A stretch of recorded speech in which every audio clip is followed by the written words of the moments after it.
the moment you hold something, the moment you hold something that only you can be right, I am wrong, it's only a question of time before we clash, okay? My way is the only way. If you hold this belief, when it is going to spill on the street, when blood is going to spill, is only a question of time.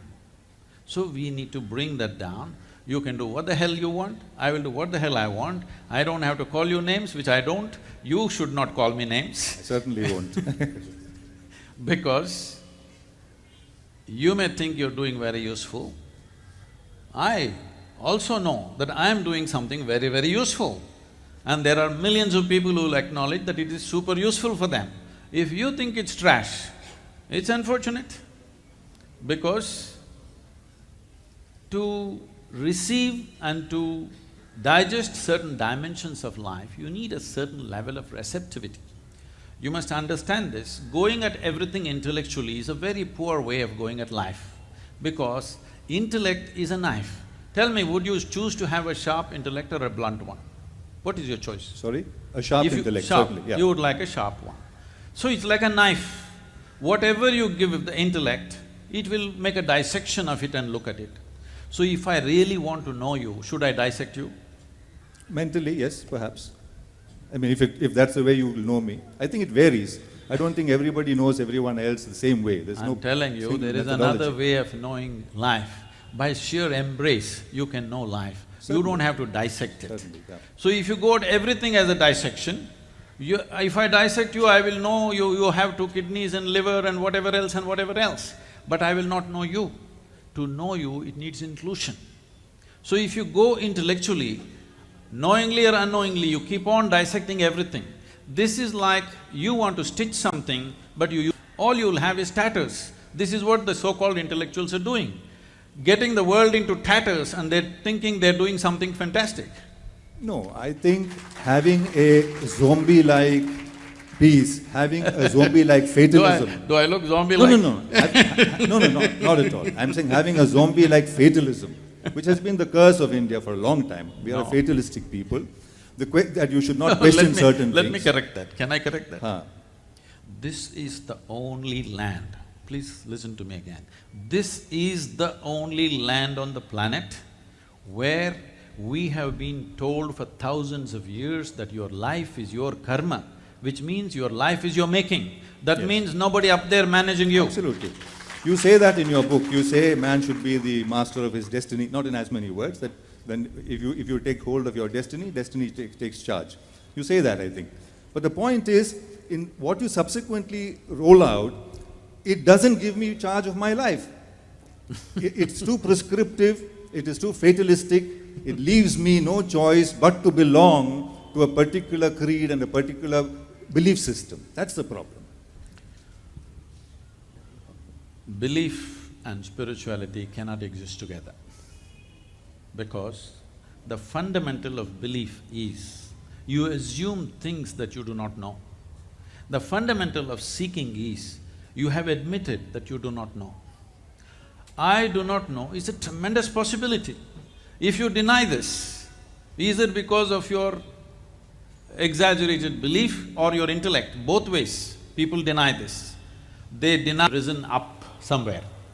But these are all things on this planet, expression of joy, love and peace happened only from a human being and some other creatures also. Dogs are loving, many other creatures are loving, but it never rained from up there, ever. This is a fact, all right?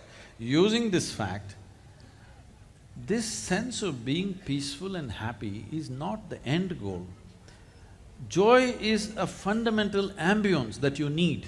If you want everything within you to unfold, particularly if human genius has to unfold, it's very, very important that you are in a pleasant state of experience. There is substantial medical and scientific evidence today which clearly shows you that only in pleasant states of experience, human intellect and genius will unfold. In unpleasant states of experience, sometimes in strife you do incredible things, but it won't last, it's just a momentary thing. Because of danger, because of being suppressed, because of being cornered, something may come out. but that's only a momentary flash. But if you want a continuous outflow from you, you must be in a pleasant state of experience. So happiness is not the goal to seek in heaven. Happiness is the fundamental ambience that is needed for you. If you want to enjoy your dinner tonight, you must be at least happy, if not ecstatic. If you want to enjoy a walk on the beach, you must at least be happy. If you want to enjoy the few people that you live with, you must at least be happy. So let's understand happiness and joy and peacefulness as most fundamental requirements, basic ambience in our life. This is not the final goal.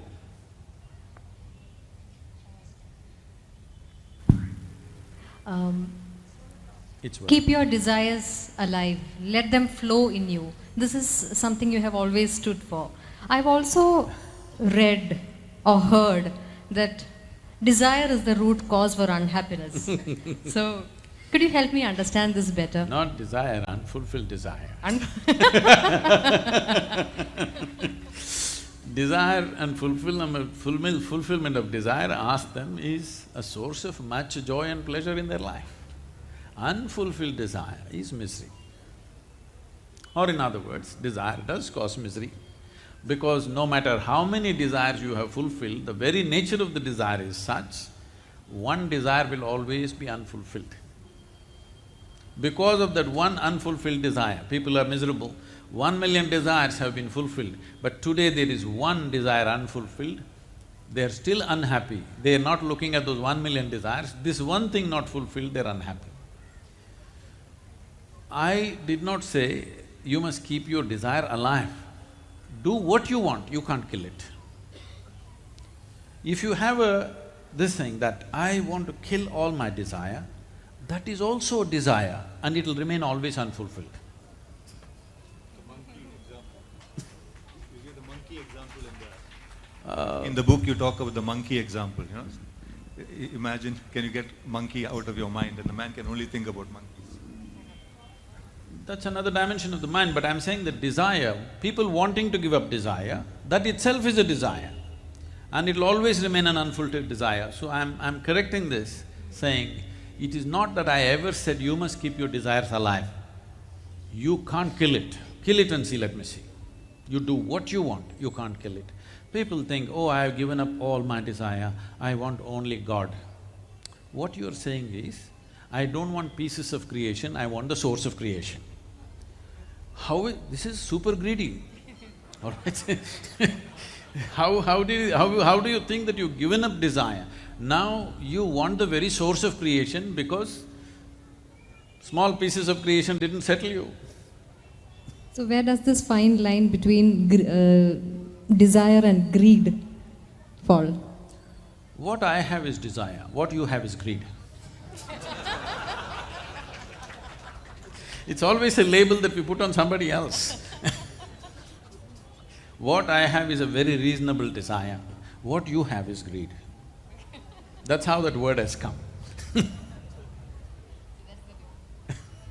And thinking about inner engineering, Guruji, would it be right to say that the mind is the most vulnerable machine in the body? Why is it vulnerable? It is the most fantastic thing. See, this This is… desire and this greed, is what… everything happens this is in the the mind. fundamental thing that in many ways we are bringing about a change in people's way of looking at it. It took millions of years of evolution to develop this much cerebral capability. But today, what is the source of people's misery?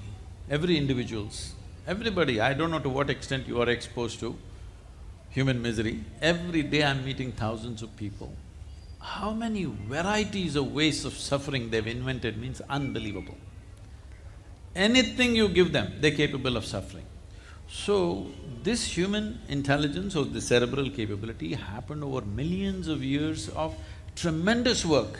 I want you to imagine from an amoeba to someone like you or me right now, how much work has happened to bring this to this level of capability and sensitivity. But now that is a problem, because most people are in this state. For every solution, they have a problem. Okay? Yes, yes. For every solution, they have a problem. Now, this flowering of human intelligence is the biggest solution for everything. But that is the only problem most people have right now. What is it that they are suffering? What happened 10 days ago, they can still suffer. Yes? What happened 10 years ago, still suffer. What may happen day after tomorrow, you already suffer. You are not suffering life. You are suffering the two most significant faculties of being human, a vivid sense of memory and a fantastic sense of imagination. This is what you're suffering. You're not suffering life. What is the most fantastic gift, what sets us apart from every other creature on this planet, that is what you're suffering. Or in other words, you're suffering evolution. You want to go back.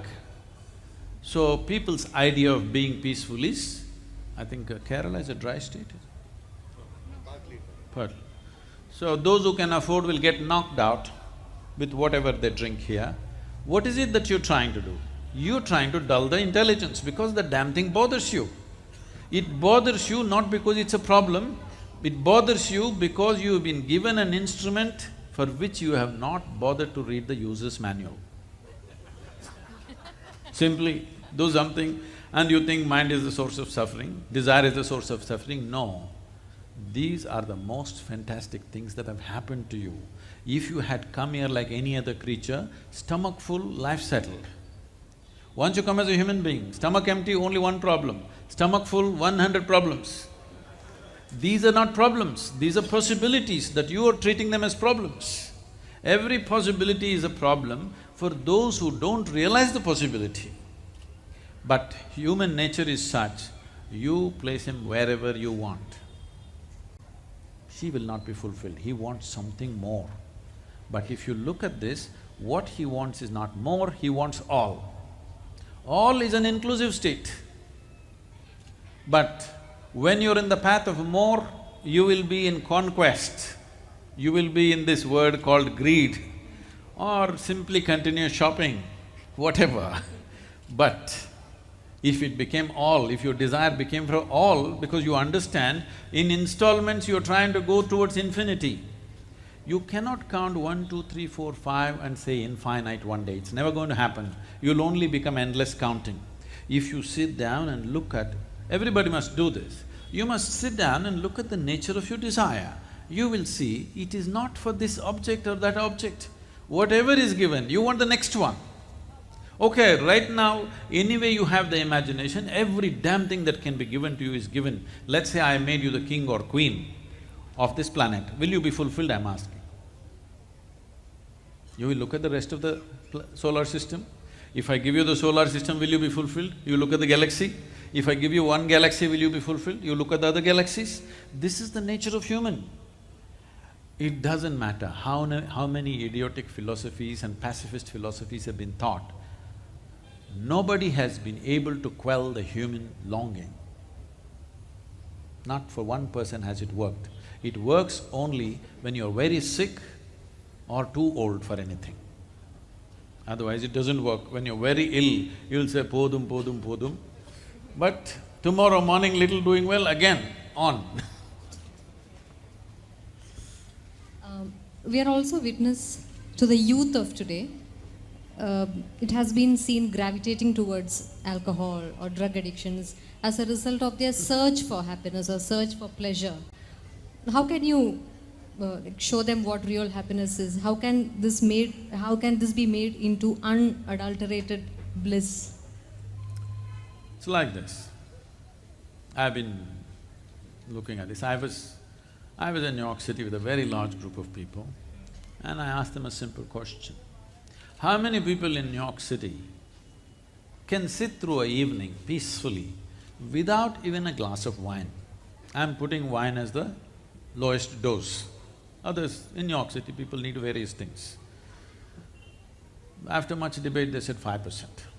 I was in London, very prominent group of people, I asked the same question, what percentage of people in London can sit through the evening without even a glass of wine? They said less than 1%. In India, 25 years ago, 30 years ago, in a small town or a village, there will be 5-10 people who drink. That too, they don't drink at home, they go somewhere, hiding behind a tree somewhere. I know when we were growing up, people go and meet in the cremation ground to drink because nobody will come. And because spirits, it goes well. So, that's how it was. People will say, oh, that family, they're drunkards, you can't give your girls to that family, this kind of thing. Today, at least I don't know how it's here, in the north at least, if you don't serve alcohol, nobody will come to your wedding. They'll ask first, is there a cocktail party, otherwise we're not coming. Okay? So, it's gone 1,000, 10,000% in a matter of 25-30 years. Why is this? People think it's because of marketing. No. The thing is this, human intellect is firing like never before. Never before in the history of humanity, so many people could think for themselves. For a long time, your scripture, your priest, your pandit, your guru, somebody thought for you. Now, too many people, a whole lot of people can think for themselves. They're thinking right, wrong, we don't have to make the judgment, but they're thinking. The problem with thinking is this, when you think, it has to be logically correct. See, why two people are arguing with each other is because both the people think they're logically correct. It is not that one person is arguing for logic, another person is arguing for illogic. No, both of them always think they're logically correct, all right? Because the nature of the thought itself is such, the progression of thought itself is such, in some way, at least within yourself, it must be logically correct. So now you come to a place, unless something is logically correct, you cannot swallow it. So once this happens, believe me, heavens will collapse. Oh, where are they? Wherever they are, they will collapse. Should I explore the heaven a little bit? Is it safe for me? What is there in heaven? In the Hindu heaven, food is very good. If you're a foodie, that's where you must go.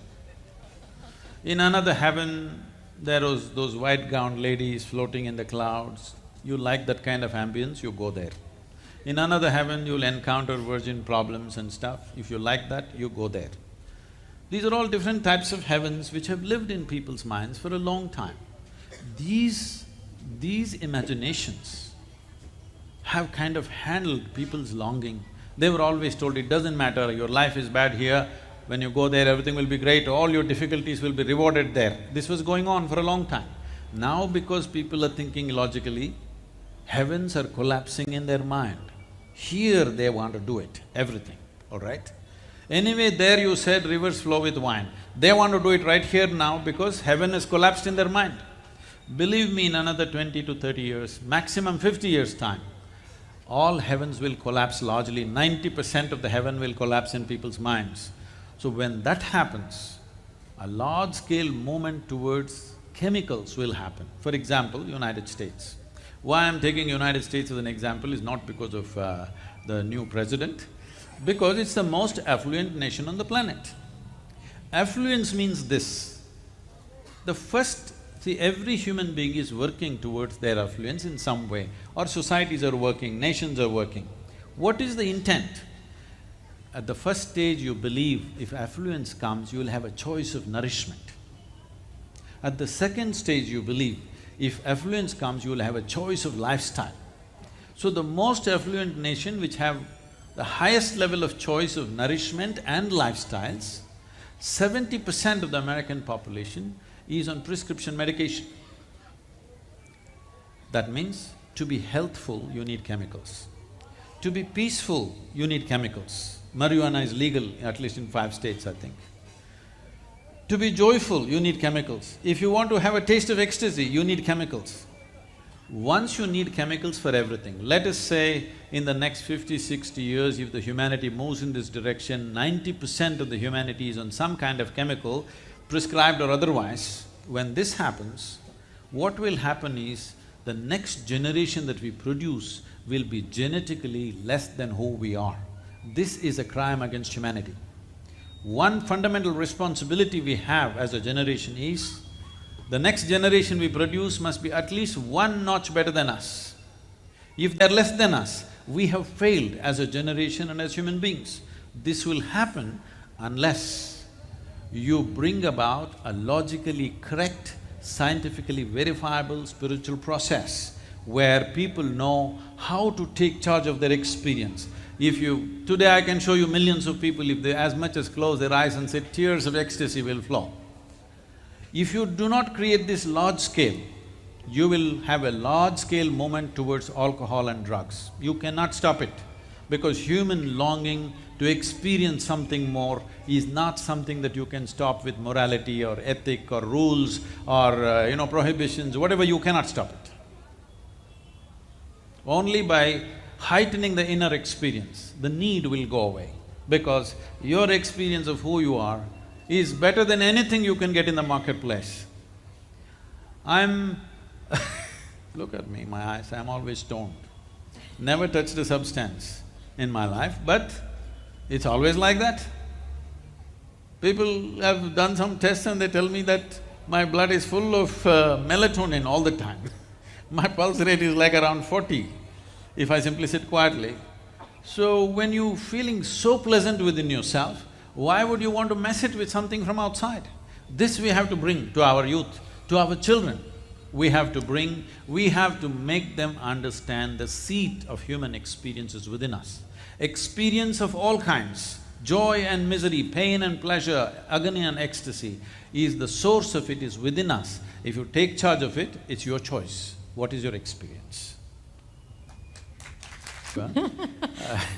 See, right now the way we are going, if all the 7.3 billion people use all the modern technology and become super industrious, this planet has just 12 to 15 years. 50% of the people are lazy. That is what is saving the world. It's not the right way to go. Human love, human intelligence, human sense should have saved the planet, but unfortunately human lethargy is saving the planet. But I'm not against the lazy, because at least they're not harming anybody.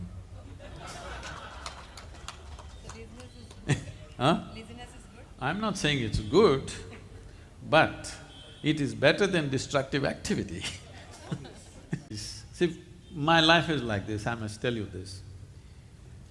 Right from my childhood, when I look at something, I know the first thing I see is the geometry of it. I don't see the colors. Even if a human being is sitting, if I just look at you, first thing I see is the geometry of how you're sitting. This is what first I grasp. I will take a lot of time to grasp the other aspects. First thing is always geometry. If I see a human being, how they're sitting right now, I will tell them in the next 10-15 years, what ailments will they have, what problems will they have right now.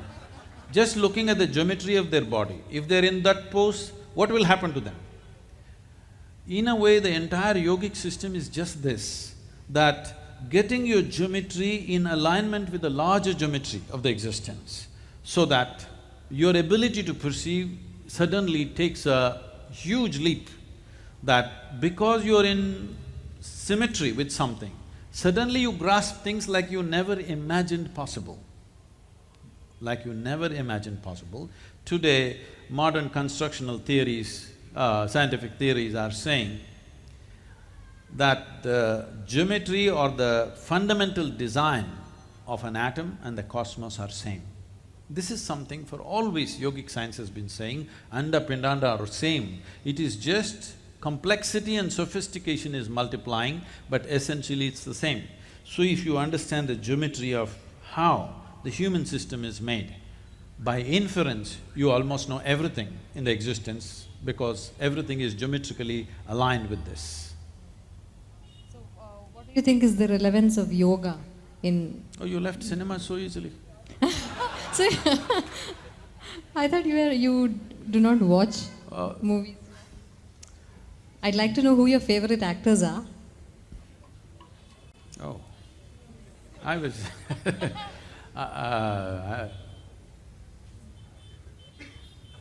oh, Gregory Peck, long time ago.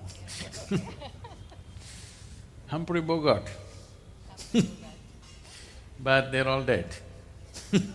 So, I was in conversation with Subhash Ghai. Unfortunately, I had not seen any of his movies. I'm sorry, I have not seen any of the Malayalam movies either. So, as we were talking, it's a large group of people and suddenly asked, Sadhguru, tell us, which film actress were you in love with when you were a young man? I said, well, there were enough local girls, I didn't have to look to Mumbai to fall in love with somebody. Mysore was good.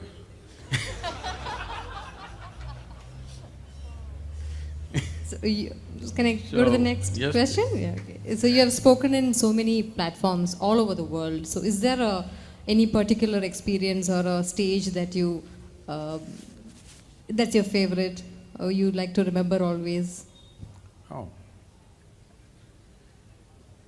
When I simply sit, when I do nothing, I am at my best. People around me know this. When I simply sit, that is the most powerful moment.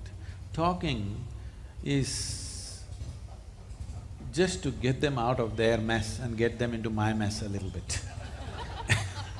Okay? Because they don't understand any other language. But once I have their attention, all our advanced programs are in total silence and they are the most powerful. So, because you watch all these videos and stuff and whatever, the social media and everything, don't think I'm always talking. Most of the time I'm not speaking.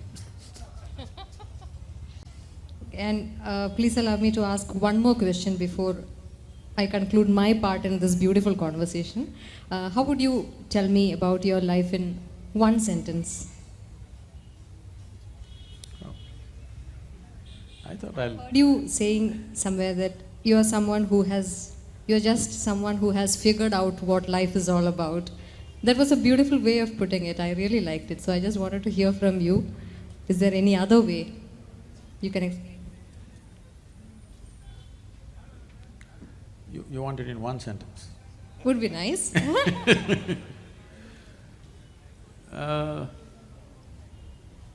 I thought I lived a little more complex and sophisticated life than one sentence, so I'll take a few sentences.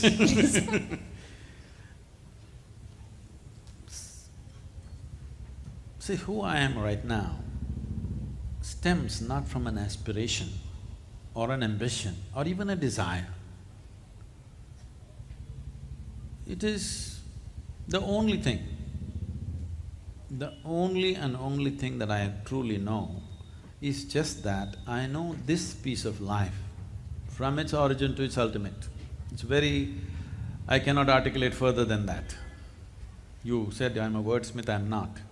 I'm quite dumbstruck when it comes to my experience. It's only around it I can talk about it. But I know this piece of life from its origin to its ultimate. Because I know this, and when I see every life is made the same way with small… they think they're different, okay? Thank you very much. So, because of this, by inference, when I speak, people think I know everything. This is how people, in universities, big universities in the United States, they're introducing, this is a man who can answer any question for you. I keep reminding them, there's only one thing, I know this piece of life, that's all.